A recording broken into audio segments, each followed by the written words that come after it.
സാധാരണ നിസ്സാര പിണക്കങ്ങളിൽ തുടങ്ങുന്ന വഴക്ക് പലപ്പോഴും 498A പ്രകാരമുള്ള കേസിൽ കലാശിക്കുകയാണ് പതിവ്.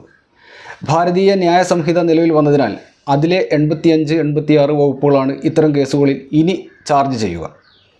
ഒരു പ്രകോപനത്തിന് നേരെ ചെന്ന് പോലീസിൽ പരാതി കൊടുക്കും. പലപ്പോഴും ബന്ധുക്കളുടെയും സുഹൃത്തുക്കളുടെയും പ്രേരണ ഇതിന് പിന്നിലുണ്ടാകാം.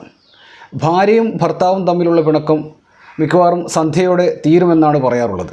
ശരിയാണ്, പല വഴക്കുകളും കിടപ്പറയിൽ താനെ ഒത്തുതീർപ്പാകും. എന്നാൽ 498A പ്രകാരം FIR രജിസ്റ്റർ ചെയ്ത് നിയമ നടപടികൾ ആരംഭിച്ചു കഴിഞ്ഞാൽ, അല്ലെങ്കിൽ BNSലെ 85, 86 വകുപ്പുകൾ പ്രകാരം കേസെടുത്താൽ ആ കേസ് കോടതിക്ക് പുറത്ത് ഒത്തുതീർപ്പാക്കാൻ പറ്റുമോ? ആ വിഷയമാണ് നമ്മൾ ഈ വീഡിയോയിൽ പരിശോധിക്കുന്നത്. ആദ്യമായാണ് നിങ്ങൾ ഈ ചാനൽ കാണുന്നതെങ്കിൽ സബ്സ്ക്രൈബ് ചെയ്യണമെന്ന് അപേക്ഷിക്കുന്നു.